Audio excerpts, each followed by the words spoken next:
Jairata Matovo Kunja Bihari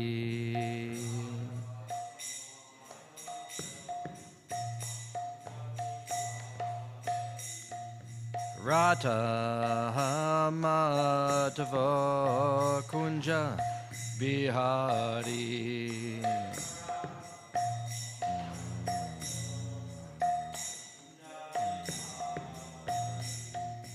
Gopi Janabalaba Girivaradari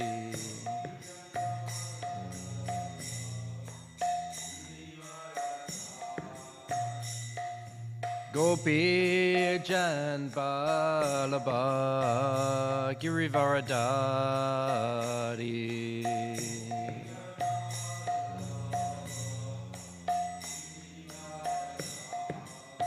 Yashoda Nandana Brajjanaranjana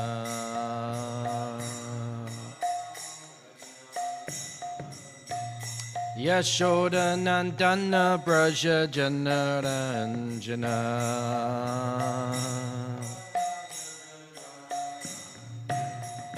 Jamuna Tirtha Vanachari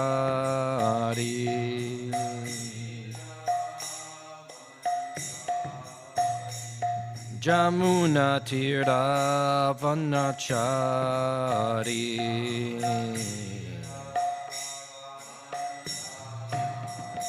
Jayorata Matova Kunja Bihari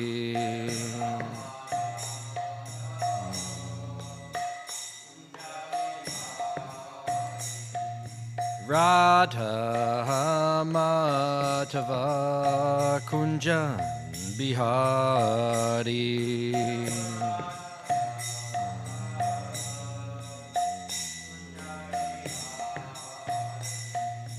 Gopi Janabalaba Girivaradari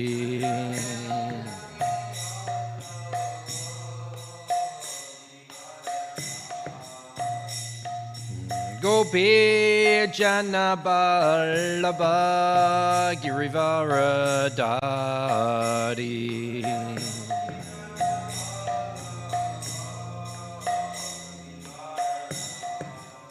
Yashoda Nandana Vrajjanaranjana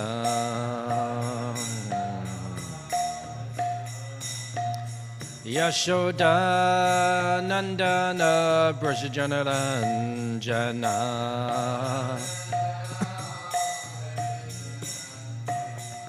Jamuna Tirtha Vanachari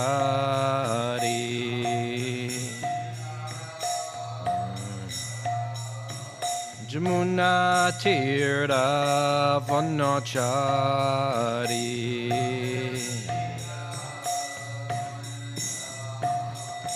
Jayorata Matava Kunja Bihari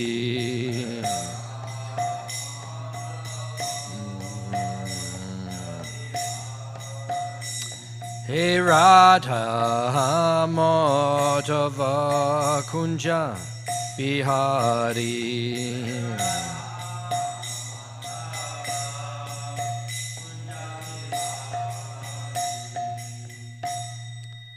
Jayam Vishnupad Paramahamsa Paragraj Jagacharya Ashtatala Satashi Shimad His Divine Grace A.C. Bhaktivedanta Swami Srila Prabhupada Ki Ananta Koti Vaishnava bring the key Grantaraj Srimad Bhagavatam Ki Jayanitai Go Premanandi All glories is some devotees, all glories is some devotees, all glories is some devotees, and all glories to Sri Guru and Sri Gauranga.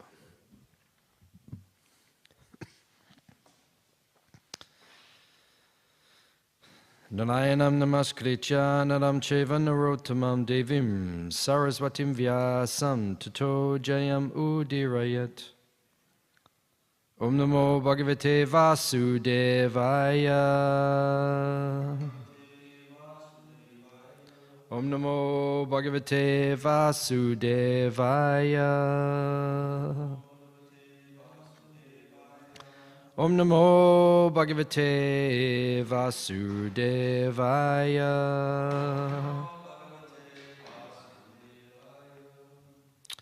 Reading from Srimad Bhagavatam, Canto 9, Chapter 15, chapter entitled Parashuram, the Lord's Warrior Incarnation, text number 11. Prasadita Satchavatya Maivambur iti Bhargava Atatahi bhavet potro Jamadagnis tato bhavat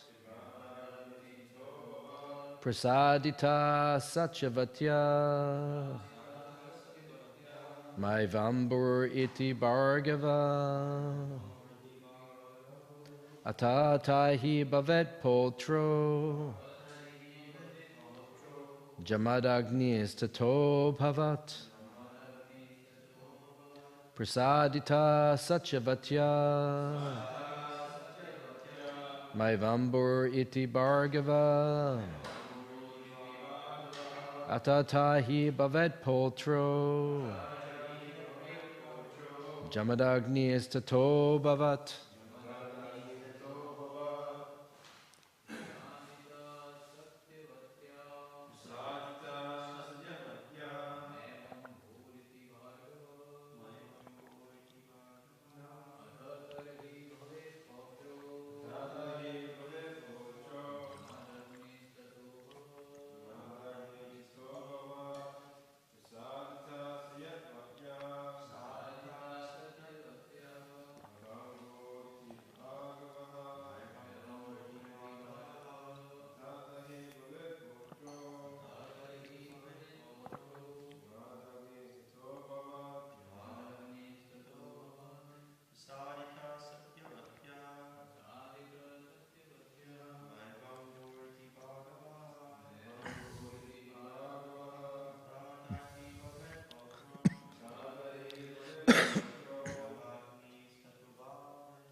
Prasadita, pacified.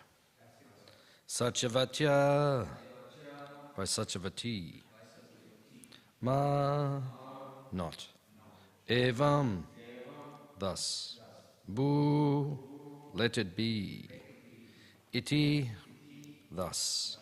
Bhargava, the great sage. Ata, if your son should not become like that.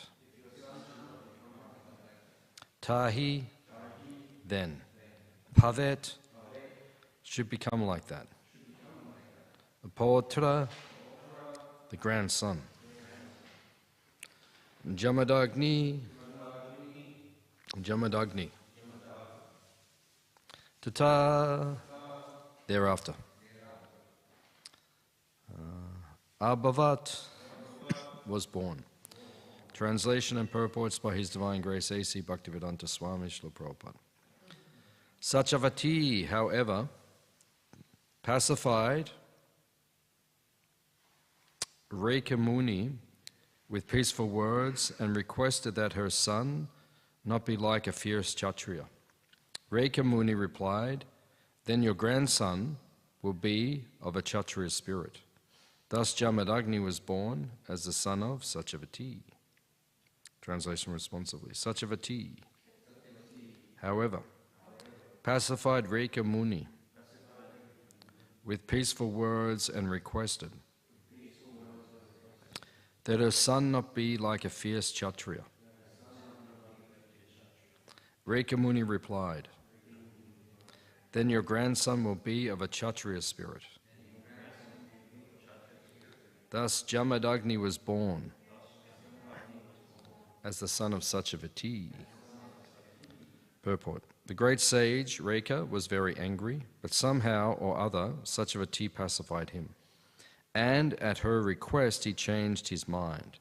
It is indicated here that the son of Jamadagni would be born as Parashurama. Text 12 and 13. Sachavati later became the sacred river Kaushiki to purify the entire world, and her son Jamadagni married Renuka, the daughter of Renu, by the semen of Jamadagni. Many sons headed by Vasuman were born from the womb of Renuka.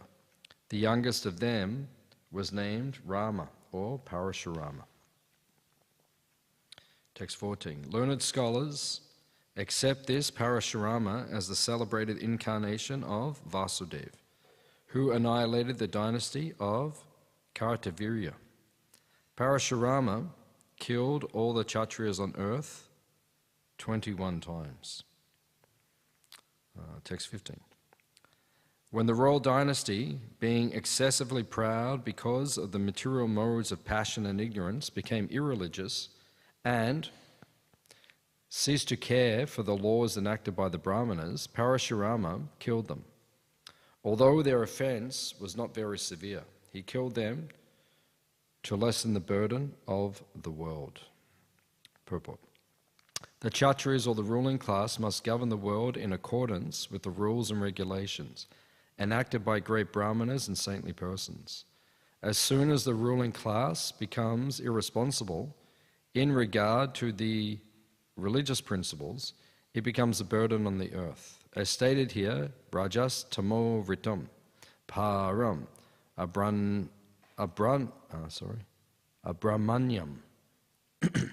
When the ruling class is influenced by the lower modes of nature, namely ignorance and passion, it becomes a burden to the world and must be annihilated by superior power.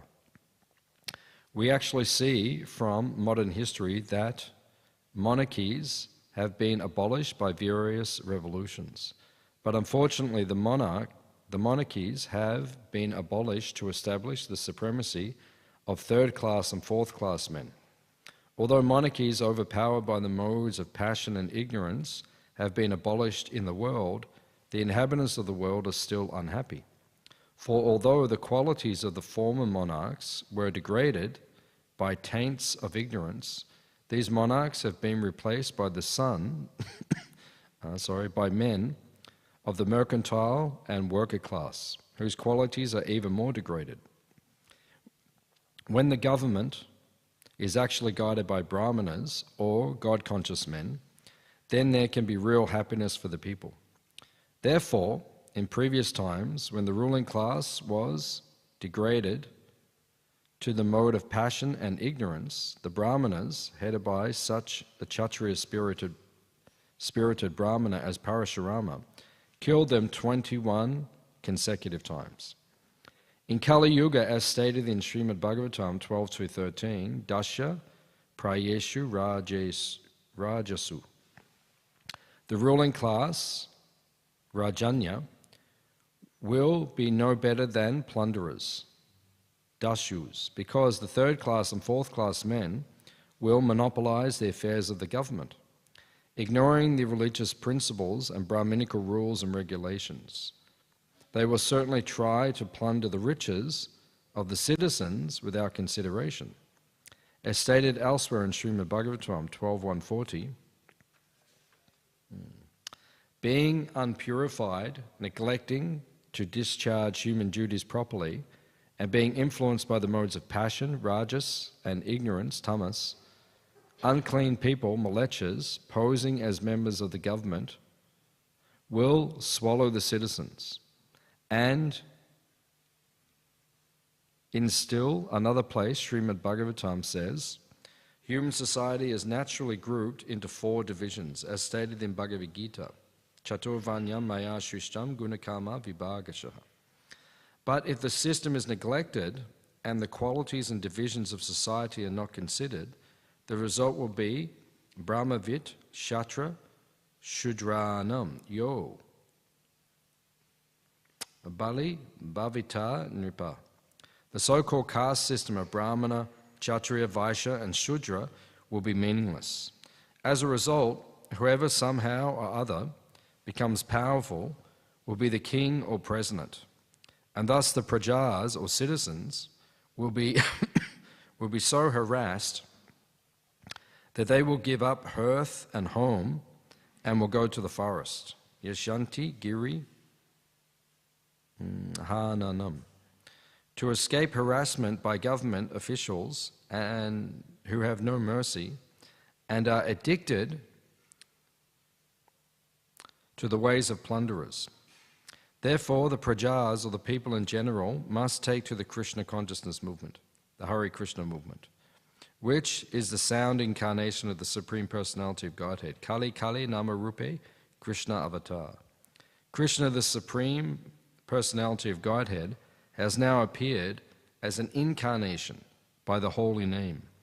Therefore, when the prajas become Krishna conscious, they can then expect a good government and good society, a perfect life, and liberation from the bondage of material existence. Amagyan timirandasya gananjana shalakaya chakshurun militam jena tasmai Shri Guruve namaha. Shri Chaitanya manobishtam stapitam yena bhutale swayam rupa kadamayam dadati swa patantikam vansha kalpatarubhyascha kripa sindubhya evacha patitanam pavanebhyo vaishnavebhyo namo namaha. Jai Shri Krishna Chaitanya Prabhu Nityananda Shri Advaita Gadadha Srivasadi Gaura Bhaktavrinda. Hare Krishna, Krishna Krishna, Hare Hare, Hare Rama, Rama Rama, Hare Hare.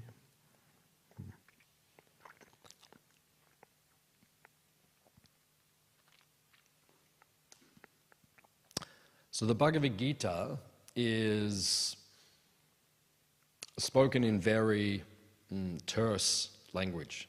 So it's very concise, condensed. The Bhagavad Gita is actually the essence of the whole Vedas. Right? All Vedic knowledge is within Bhagavad Gita. So it's the essence of everything. And the Srimad Bhagavatam is the extension or the explanation of the Bhagavad Gita. Because Bhagavad Gita is spoken very concisely. Right? So it's only 700 verses. Krishna only had a limited amount of time. So he's just spoken very concisely. And then it is elaborated upon in Bhagavatam. And Bhagavatam is Purana, which means the historical narratives. And actually, Jiva Goswami points out, because the Vedas are divided into two categories. There's Shruti and Smriti. So Shruti is the sound vibration ultimately emanating from the Lord himself, the philosophy, like the Upanishads. Right? The Upanishads mostly don't have storyline, like Sri Upanishad, just philosophy, same as Gita, Gita Upanishad, right? It's just philosophy. So it's emanating from the Lord himself, and it's just a philosophical description. So that's the Shruti. That's the original Veda. And then you have the corollaries of the Vedas, the Puranas, which are the historical narratives, the Itihasas, which means like the histories, the Puranas, 18 major, 18 minor, and these historical explanations of the philosophy of the Vedas. In Kali Yuga, Jiva Goswami says the Puranas are more important than the Shruti. So in other words, the Smriti is more important than the Shruti, even though the Shruti is the origin and the Puranas are elaborating upon them, but it is considered more important. Just like the Mahabharata, which is an itihasa, which is a historical narrative, it is said to be the fifth Veda. We have the four Vedas, Jajur, Artava, Rig, and Samaveda, right? And the fifth Veda is said to be Mahabharata. It's like the explanation. Mahabharata has many wonderful instructions. Prabhupada actually wanted to translate Mahabharata, but he didn't have unlimited time. But he actually spoke about it. And he said at one point, he said, if I can just give ISKCON to my disciples to run, to manage, I can just go and translate. And that never happened. Prabhupada was organizing everything all the way till 1977. So the Puranas, and that's why the Bhagavatam, the Puranas are important in Kali Yuga because they're in story form, right? And it's much easier for people to remember something and ingest something when it's in a story. So we tell the story of Dhruva Maharaj or Prahlad Maharaj. It says in Chaitanya Bhagavat that Mahaprabhu, Lord Chaitanya, would hear from Gadadhar Pandit the Bhagavatam every day while he was staying in Puri. And because Gadadhar is the incarnation of Radha, so who is the best person to teach us Bhagavatam? It's Radharani herself. So Gadadhar was teaching or speaking Bhagavatam every day to Mahaprabhu. And it says in Chaitanya Bhagavat that they would, Lord Chaitanya would listen to the pastime of Dhruva Maharaj and Prahlad Maharaj hundreds of times. Again and again and again. It's always fresh. It's always fresh. We know that. It's always fresh. Krishna actually got a benediction from Sandipani Muni that whatever he spoke would always be fresh. That's why it is like that. I mean, Krishna is supreme. He doesn't need anyone's benediction. But when you read, and I was speaking to Gurujan Prabhu the other day, and he's hopefully writing he's written commentaries on Gita, Surrender Unto Me, and then Bhagavatam. And I said, are you going to finish the one on the Chaitanya Charitamrita? He said, hopefully. Yeah, he's writing. So we're hoping that will come out. And he said, I write it, and then I go back later, and he said, then there's more, because it's always fresh. So when do you stop? Because every time you read, you get more realizations. So it's like, then write down more realizations, and then more and more. Even Prabhupada read his books. Actually, just this morning, I'm listening to Keshava Maharaj speak. And Keshava Maharaj made this point. He said sometimes he listens to his own lectures, right? And he said, well, someone might say, that's egotistical. You listen to your own lectures. But he said, sometimes I listen, and I think, wow, did I say that? Because Krishna is inspiring the devotees. Sometimes Paramatma brings things out which are very inspirational. So even Prabhupada would read his own books. So you could say, well, that's egotistical, he's reading his own books. No, because Prabhupada actually said, Krishna is dictating to me. So and that's what it's like.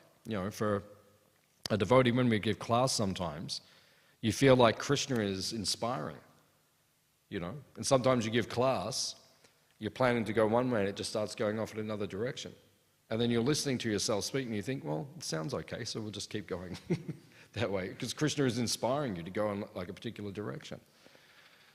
That's why we pray in the beginning of the class to get the Acharya's mercy so that they can come through us, the Guru's mercy, and the Lord's mercy so it can come through us so we can speak something. So sometimes the inspiration will come and we'll speak in a particular direction. So the Puranas are spoken the Bhagavatam is spoken in such a way that it's in historic. Purana means ancient. That's one translation of Purana, ancient. So it's ancient narratives or stories remembered by great sages like Narada and so forth. They remember the old stories and then they speak them and then they're written down and then now we have Bhagavatam. And I was listening to Daivi Shakti Mataji recently, and she's doing an excellent series. She's been doing it for about 3 years on Srila Prabhupada, on the Lilamrita. Has anyone listened to it? It's next level. If you want to hear Prabhupada Katha it's the most well-researched presentation on Prabhupada Lilamrita I've ever. Something we can consider, because we're talking about that, right? So yeah. Because it's amazing. And she actually said, because Prabhupada had one disciple before he came to the West. What was his name? Do you remember? Acharya? Yeah, it was like that. Acharya. Yeah, like that. Yeah, so he had one disciple, and apparently he wrote some memoirs about Prabhupada, some remembrances about Prabhupada. And he said Prabhupada told him about several dreams that he had. And in one of the dreams, I hadn't heard this before, Krishna came to Prabhupada with the Bhagavad Gita in one hand and Bhagavatam in the other hand. And he said, if you take these two books to the West, your mission will be successful. Because Prabhupada could have translated many things. He could have brought Jaiva Dharma. In the Gaudiya Math, there's a big emphasis on Jaiva Dharma, which is, Bhaktivinoda Thakur's one of his works. Many books that Prabhupada could have translated, but he chose those two specifically.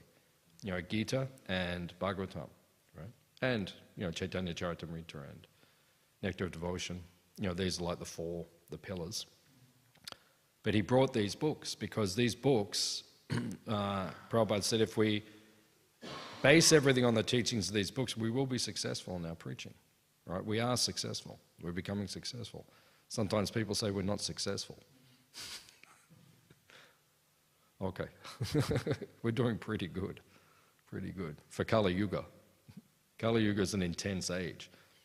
If you can just get through Kali Yuga without getting a mental disease, or a mental, what do you call it?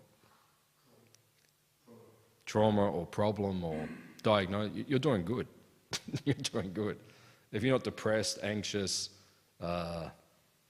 schizophrenic, bipolar, if you're just getting through life without being that, you're doing very well. Right? Kali Yuga is intense. So if one follows Bhagavatam and Bhagavad Gita, and Keshava Maharaj was speaking about this morning as well. He was saying that. He said, when he produces his content, like his online content, he said, I just try to inspire people to read the books because all the answers are in the books. Right? Everything's in Bhagavad Gita, everything's in Bhagavatam. Prabhupada says that. If you study Gita, you're not going to have problems in your life. Study it and actually imbibe it. What's the first teaching?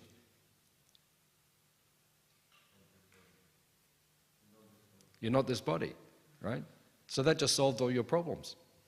Seriously.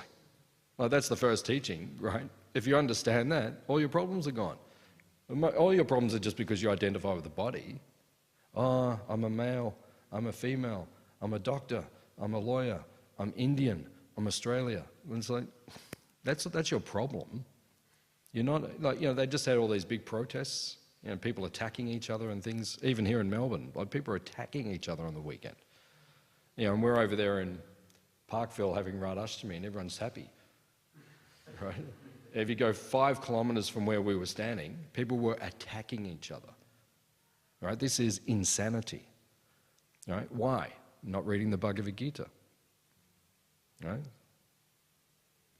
This is the way the world is. So these books solve the problems. And why is Bhagavatam so important? Because it's in story form, so it's easy.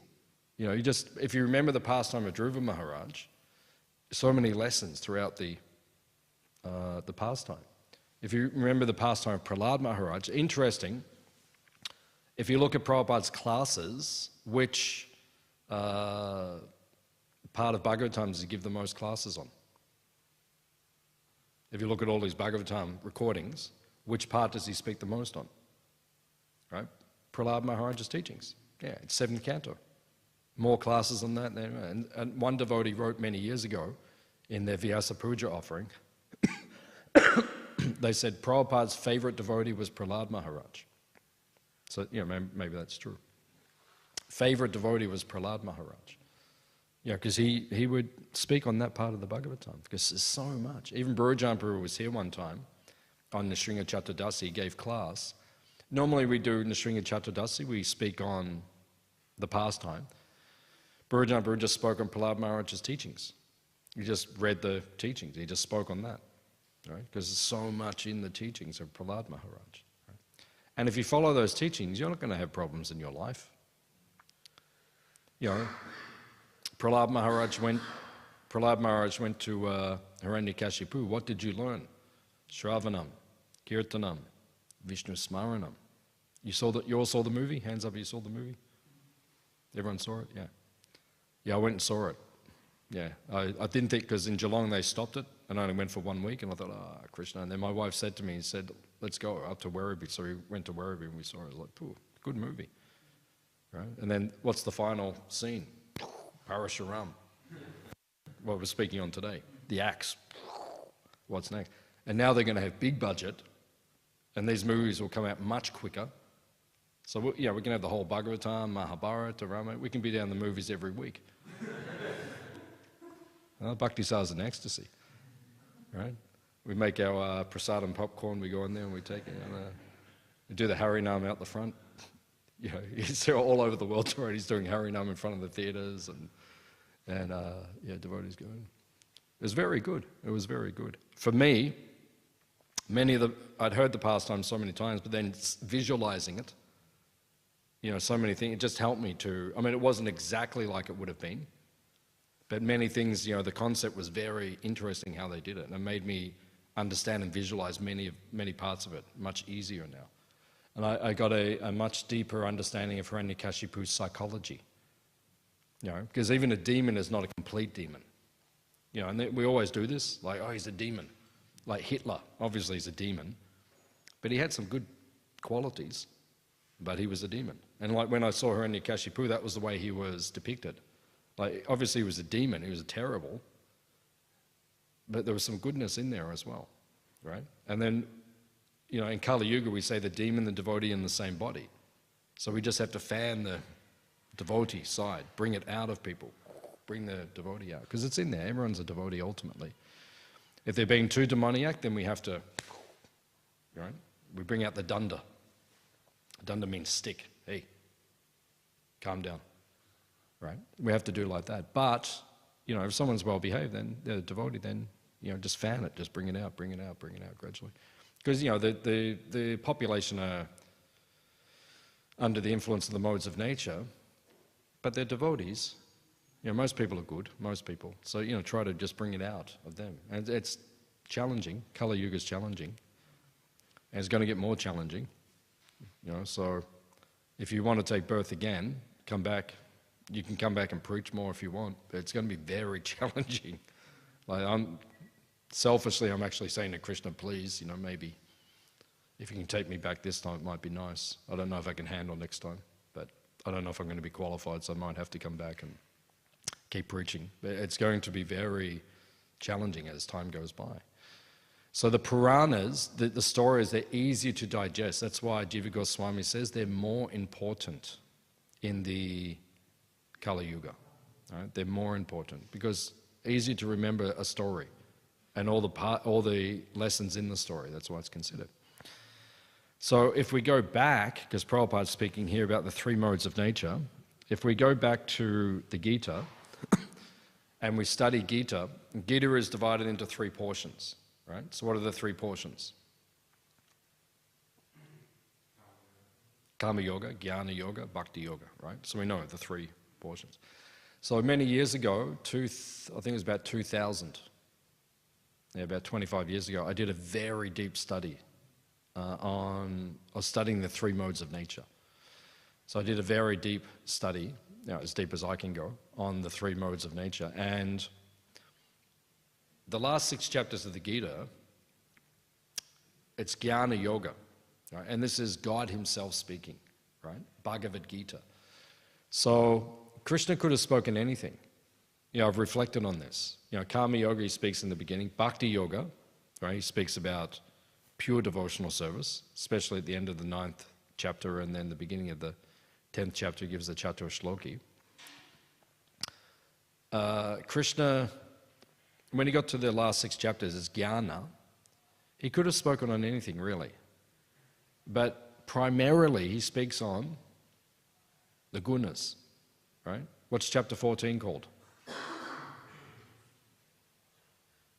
What's it called? Three modes of material nature, chapter 14. So it's all about the modes. Then chapter 16 is called what? Divine and demoniac natures. And once again, he divides it by the modes, right? Chapter 17 is what? Divisions of faith. And then what does he do? 3 modes. And beginning of chapter 18, which is the perfection of renunciation, where he speaks about, it's like a summary of the Gita. The beginning of the chapter is all about the modes. He keeps dividing it all. So it's really the last chapter, because Krishna actually says in the beginning of chapter 14, this is the supreme knowledge, right? These knowledge of these 3 modes. right? If you understand the modes and how they work in this world, it's very helpful to attain liberation from this world. My Guru Maharaj once said, and it struck me, this was 1996, I was listening to 95, 96.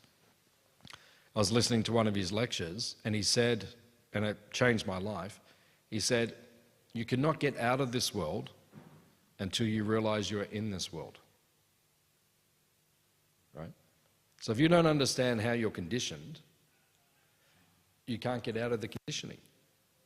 Right? And a lot of the time we don't even understand. He said to me one time, my guru said in 91 or 92, I was only a new devotee, I've only been devotee 2 or 3 years. He said to me, you have to understand when the modes are affecting you. I didn't even know what he was talking about. I didn't even know. Like, he said that to me, and I just looked at him like, when devotees are new, they're just fresh and they look beautiful and they're young and they just like smile and everyone's happy and they're just blissful. All they really care about is they get some sweet rice for breakfast or pizza in the modern day. It's like, everyone's just like, and he said to me, he said, you have to understand when the modes are affecting you. I didn't even know what he was talking about.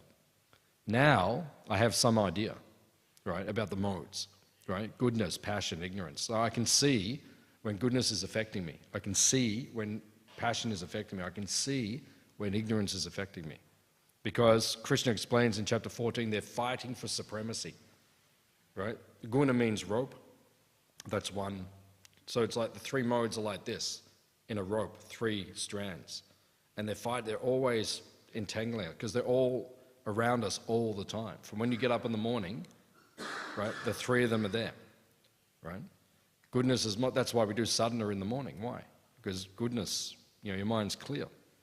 And as you get older, you fade as the day goes by. Has anyone noticed that? You noticed it already? Yeah? You notice? You start, okay, we're not even that old yet. I'm only 56, like I'm not even that old. But I start fading. Like sometimes in the evening, I'm just like, oh God, I haven't got the energy. I do all my emails and stuff in the morning. Because sometimes I just haven't got the mental energy to deal with stuff in the evening sometimes. You kind of like fade out. So you've got to understand when the modes are affecting you, right? You're clear in the morning, you can get stuff done.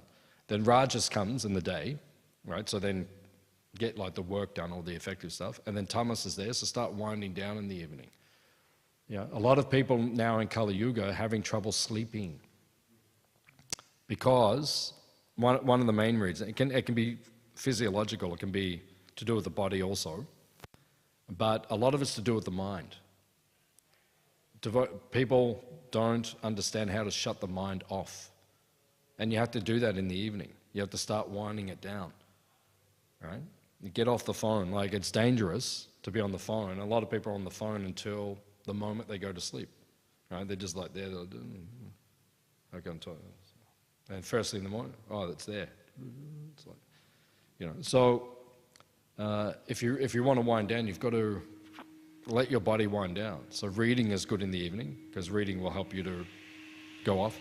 Sometimes I read right up until I go to sleep because it helps my mind begin to shut off. Oh, that's all. It's okay? Okay. So it helps the mind to, maybe too loud, go down a bit, down a bit, down a bit, down a bit. It helps the mind, yeah, that's good. It helps the mind to shut off.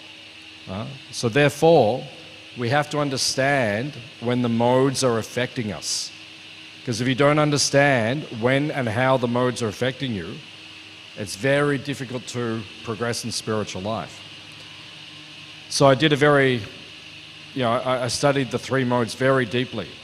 And the conclusion that Krishna gives in Bhagavad Gita and in Bhagavatam also is, because if you go to 3rd canto, Kapila gives he also gives a detailed analysis of the 3 modes. So you have to study it very carefully. And the conclusion is, goodness is most congenial or conducive to bhakti. to making progress in devotional service.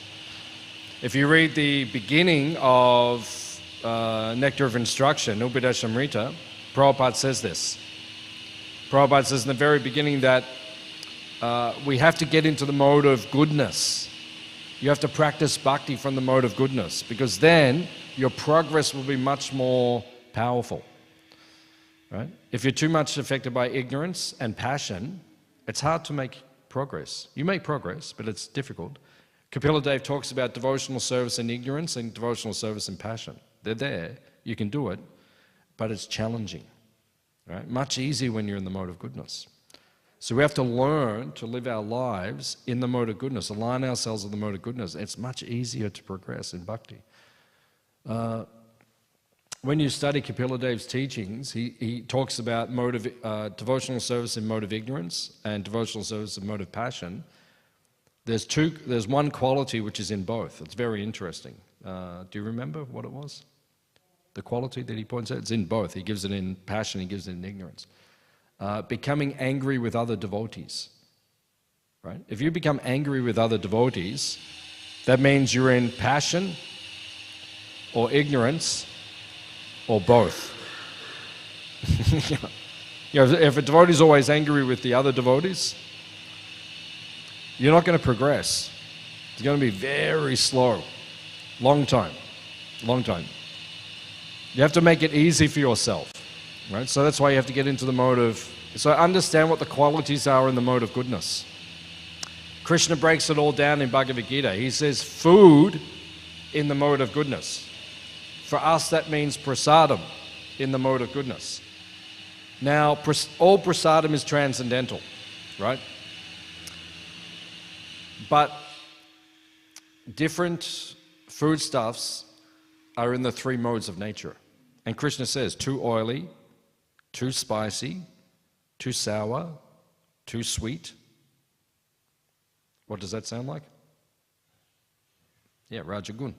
It's Rajagun. So you're taking prasadam, but too oily, too spicy, too much cheese, I'm just going to be open, too much cheese, too much ghee, too much sugar, right? It's going to have an effect on your consciousness. Understand that. Gurujan Prabhu said to me when I was 24, 25, when I was young, like you guys. How old are you? Yeah, same. So Gurujan Prabhu said to me, because I'm well known in ISKCON for taking a lot of prasadam, right? Even now people talk about it. And I've reduced a lot because of my age, but a lot of prasadam. And he said, if you eat like that, it's going to affect you in your old age, right? And I notice now, now I have to be very careful. In morning I'll just eat like khichdi. I look at devotees eating pizza and rasgulla and pakora and all these things, and I'm thinking, my God, I can't do it. I mean, I can do it, but then I'm going to feel like the rest of the day, you're going to feel like you're battling with ignorance, and then you become passionate. Sex desire comes up and you become passionate, right? And then it's like, all these. That's why Krishna says, eat in the mode of goodness. Prabhupada said, once a week have a feast. My feast was on Radhashtami. So Radhashtami, I said, cool, Radharani is giving mercy, I'm going to eat whatever I want, as much as I want. And I did, right? And it was good, right? But I can't eat like that every day. When you go to Goloka Vrindavan, you can eat like that every meal. That's what they do. You read the description, it's like, everyone's just like, because the body's spiritual, so everyone's just like, wow. It's so much fun. But if you do that here, right, then you're going to have a different effect. So Krishna says, eat in the mode of goodness. Because then that will keep consciousness in the mode of goodness. Right? And many things you have to do in the mode of goodness. He says determination. Right? He breaks down everything. So Prabhupada's saying here that the Varnashram system is based upon the modes of nature. And we should aim for the mode of goodness. Even if you're a Shudra by nature, Burajam Prabhu was actually saying to me the other day, he said, which Varna are you? He said, which Varna are you? You know, because, you know, I'm a bit like, I'm kind of like Brahmana Kshatriya, right? So which one are you? And he said to me, I said, well, you know, there's elements of both. So he said, in Kali Yuga, it's like that. You know, you're kind of mixed in. Like, it's a bit of a mix like that. Yeah, you might have one or you might have two of the Varnas in your personality, your character, or you might have three, or you might even have four, right? But regardless of which Varna you kind of align with, right, whether it's Kshatriya, Brahmana, Vaishya, Sudra, you have to be in the mode of goodness in your lifestyle, right? It doesn't matter which of the Varnas you're in, even if you're like Shudra by nature, right? So your service is just washing pots, right? And that you'll say, like, I could not do that every day. You know, I can do it sometimes for Krishna, but if that was my only service, it would be difficult for me, right? But then someone might be doing that, like more like laboring work, like Shudra work, but he has to live in the mode of goodness, right? We have to understand this. You might be Vaishya, like very good at, if you're a Vaishya, you're good at making money. You know, we all know in our devotee community, if I say, who are the Vaishyas? I know everyone will give the same names, right? We all know who the Vaishya devotees are. But even though they're Vaishya, which means mixture of passion and ignorance, you know, you have to have passion and, you know. But even if you're that Varna by nature, you have to live in the mode of goodness. Otherwise you don't progress, right? You can't be in passion and ignorance. Because you see in the outside world, all the people are Vaishya Sudra, mostly. You know, people who are good at making money, but that's all they concentrate on, just passion, ignorance. It doesn't like raise up to higher consciousness, right? And if you're Kshatriya by nature, like manager, Kshatriya is a passion, goodness mix. Passion, goodness mix, right? So they have like Arjuna, it says in Mahabharata, Arjuna was as learned as the Brahmanas who would instruct him. Passion ignorant, because, you know, when he had to go away for a year, because he went into the armory when Yudhishthira, did I tell that story not long ago? Yeah, one of the classes was telling the story. Yeah, Arjuna went in when Yudhishthira was with Draupadi, and then he had to go for 1 year. So then what did he do? He got all the Brahmanas, he said, come on, we're going for a year, get all the books, we'll just go and study for a year. So he just walked off through the forest, they would stop talking, reading, discussing Krishna Katha, right? So he's living in the mode of goodness. He actually enjoyed it. You see, his father, Pandu Maharaj, you know, the father of the Pandavas, he conquered Bharata, right?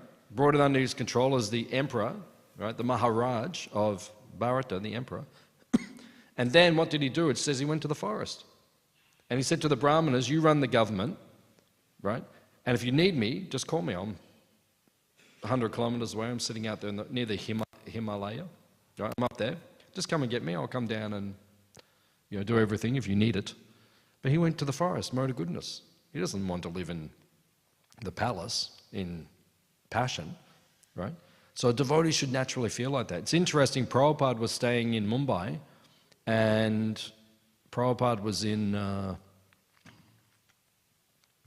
life member's house, maybe Kartikeya Mahadeva, one of their life members. They're so rich, so wealthy. And Prabhupada was staying with them. And he went from Mumbai to Mayapur. And if you go to Mayapur back then, you know the hut at the front, Prabhupada's hut down the front, that's all there was. And when Prabhupada got there, he'd been living in like a palace in Mumbai, and he got there and it was just the hut. Prabhupada said, this is mode of goodness. He said, this is how a Brahmana likes to live. Right? And then Prabhupada taught everyone. Right? He was actually happy. And then New Vrindavan, you see when Prabhupada was in New Vrindavan in the very beginning, and then Prabhupada would go and he would just sit under the tree, and, you know, devotees were milking cows and growing vegetables. and getting their grains and crushing the grains and making living. And Prabhupada stayed there for a few weeks, and he just sat under a tree and he was speaking on Bhagavatam. And he said, "This is mode of goodness. This is how devotees should live." So we should live in the mode of goodness. Of course, we have to preach. That's why the temples are in the city. Bhakti Siddhanta Saraswati Thakur made the temples in the cities. Prabhupada made the temples in the cities. He also wanted farming projects to show an example, but he also had the temples in the cities. So if we're living in the temple in the city, we have to live in the mode of goodness, right? Which is not easy because nothing's easy in Kali Yuga. Kali Yuga is not it's not conducive for the mode of goodness, actually, Kali Yuga. No, you have to really work hard to live in the mode of goodness in Kali Yuga, because everyone's just, if you've got a job, you know, if you go to the Westgate Bridge now, it's 8:30, like there's a traffic jam, and the cars are moving like this across the bridge right now. And the thousands of people are pouring in to do what? To do jobs which we don't even need. And most of the jobs are going to be taken over in the next 5 years anyway. You know, there's going to be mass unemployment in the next, 5 years, because AI is going so fast now. Right? It's going to do everything. They're saying even you won't even need doctors anymore. Right? You just put into AI what your problem is, and it'll tell you what to do, and it'll get to the point where you can even get the prescription. You know, just take this to the pharmacy, and they'll give it to you, and then take like that. Which I don't do much. I hardly ever take allopathic medicine, right? Once every 10 years or something. Right? But this is the way, okay, practically nearly everything. Even they're saying accountants. AI will take all the accountant jobs, they'll take everything. So, and then what will people do? Eventually people will have to go back to the land to eat. So we have to live in the mode of goodness eventually. So Bhagavatam is teaching, Gita is teaching, and there's actually a statement in the 11th canto, a commentary on the Bhagavatam by one of the acharyas. He's not a well-known acharya. I can't remember his name, but he actually comments, when you put the two modes together, sattva gun and vishuddha sattva, pure goodness, and sattva gun, the goodness in this world, is that they look very similar. Right? Prabhupada would say that, because Prabhupada was in vishuddha sattva, or pure goodness. But then if you look someone in this world who's in the mode of goodness, like a gentleman, the behavior is very similar. Right? But then one is also is transcended, he's gone to God. But the other one's living. So we have to live in the mode of goodness, like that. And Prabhupada, one time they said to Prabhupada, "How will I recognize your disciples?" Prabhupada said, "They are perfect gentlemen." So it means ladies and gentlemen. We should be in the mode of goodness like that. TK? Okay. So this is what the Bhagavatam is teaching us, right? We have to live in the mode of goodness, right? If you study the Bhagavatam deeply and the mode of, and the Bhagavad Gita, this is the conclusion actually. The conclusion is the best way to practice bhakti is in the mode of goodness, because that will help you to transcend. Prabhupada said sattva guna is like a springboard to pure goodness, like that. So I'll stop here and we'll see if there's any questions or comments. Yeah. This is a question from Sylvia. Yeah. Yeah. Prabhu, you mentioned how the mode of goodness helps us in bhakti, but in schools we are encouraged to be competitive, to be ambitious and passionate. So does the mode of goodness take away that competitive spirit which is needed in today's day? Read it again, because yeah. Prabhu, you mentioned how the mode of goodness helps us in bhakti, but in schools we are encouraged to be competitive, to be ambitious and passionate. So does the mode of goodness take away that competitive spirit which is needed in today's day? Yeah, it's an interesting question. It's a very good question, Sivya. We have to concentrate on the mode of goodness. As you're saying, the schools are teaching us, the education system, the modern education system is teaching us to be in the mode of passion, which means to become successful, competitive, determined, and these are all good qualities, right? And we have to be like that. But in the mode of goodness, it means you don't do it at the expense of another person. In other words, you don't compete, because we have to compete in this world to be successful, but you don't compete to the point where it becomes detrimental to another person, or they suffer, or they become damaged, or they become, they are shortchanged by you becoming. Right? In the devotional world, in a devotional society, we try to look after everyone and bring everyone up. Right? So we can be competitive, we can try to do things better and better for Krishna, but as long as everyone else is being like that. So hopefully that answers your question. Any other questions?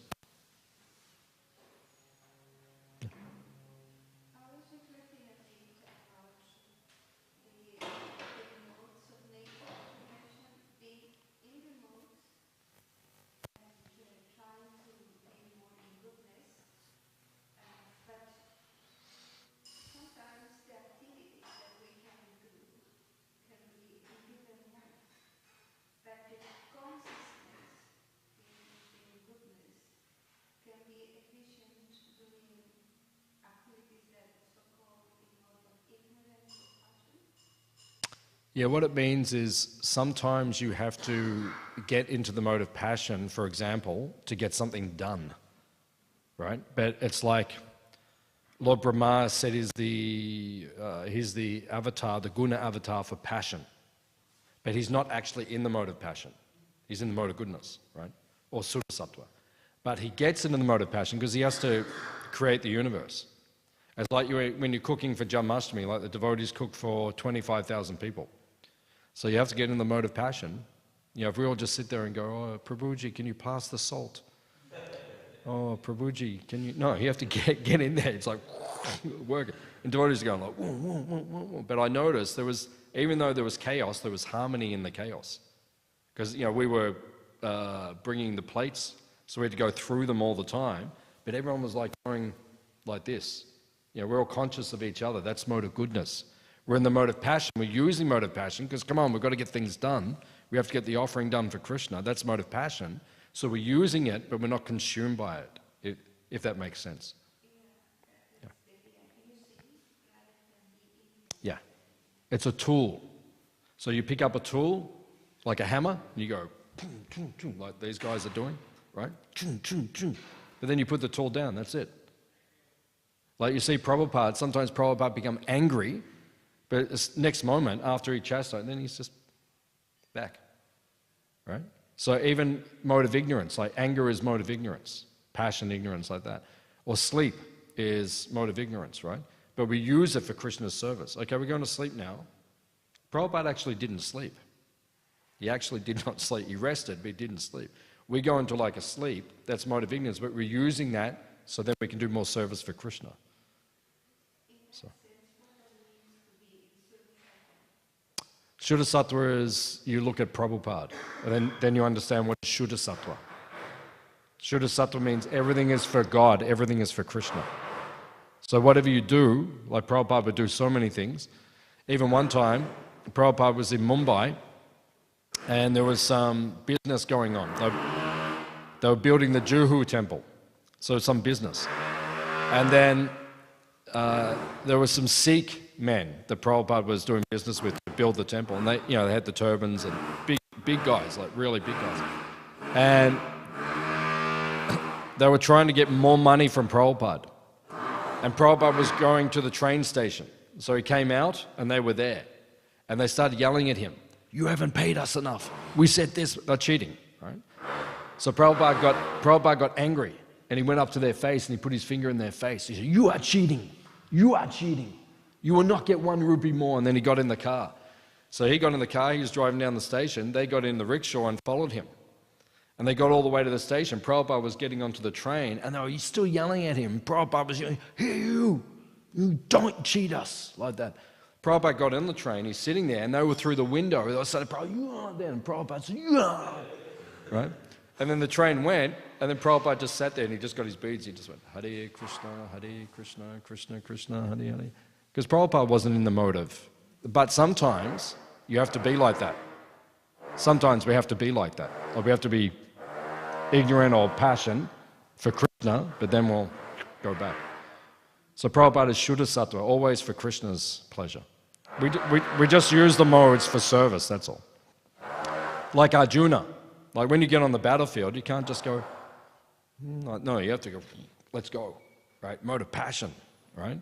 On the battlefield. But it's for Krishna, so it's Shuddha Sattva, if it makes sense.